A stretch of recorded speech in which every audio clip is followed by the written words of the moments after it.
Chers téléspectateurs de la Teranga TV, bonsoir. Thione Ballago Seck n'est plus.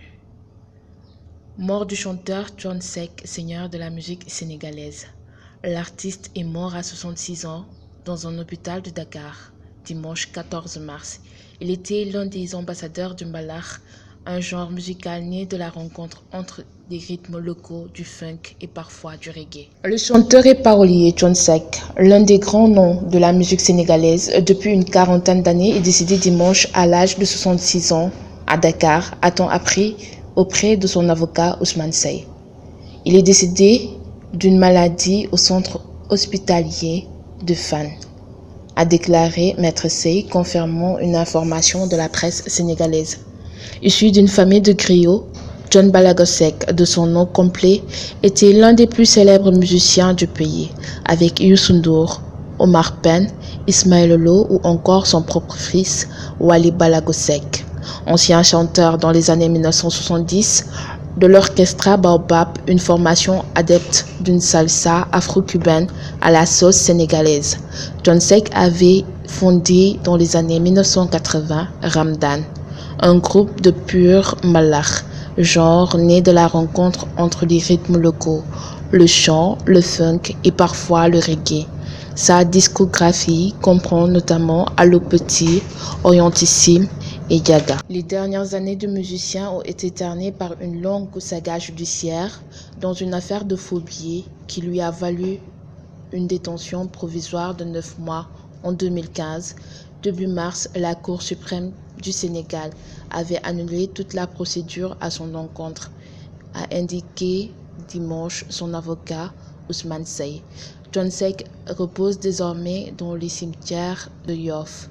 Par ma voix, toute l'équipe de Teranga TV présente les sincères condoléances aux familles. Le spécialiste en santé, Cheikh Doudou Mbaye, dénonce le risque de contamination pris par Wally et le Ramdan lors de leur concert en Gambie. Selon lui, le groupe Ramdan, qui a presté en Gambie en pleine Covid-19, un pays où la variante britannique est très présente, devrait être mis en quarantaine et ose espérer qu'ils n'ont rien à voir avec la contamination de Thione Seck. Appel de Seydina Limamoulaye, la 141e édition célébrée ce lundi en famille. Du fait du contexte particulier marqué par la pandémie de Covid-19, la 141e édition de l'appel de Seydina Limamoulaye Al-Mahdi va être célébrée en famille ce lundi 15 et mardi 16 mars 2021. Sur instruction de Khalif Chérif Abdoulaye Thiaw-Laye, chaque discipline va célébrer l'événement religieux là où il se trouve, en formulant des prières et des récitals de Coran.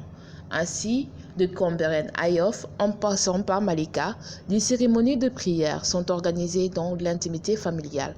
Pour l'édition de 2021, le thème de la 140e édition a été reconduit: le rôle de l'éducation dans la lutte contre l'extrémisme. Cheikhouna Ndiaye n'a pas été tué par la police.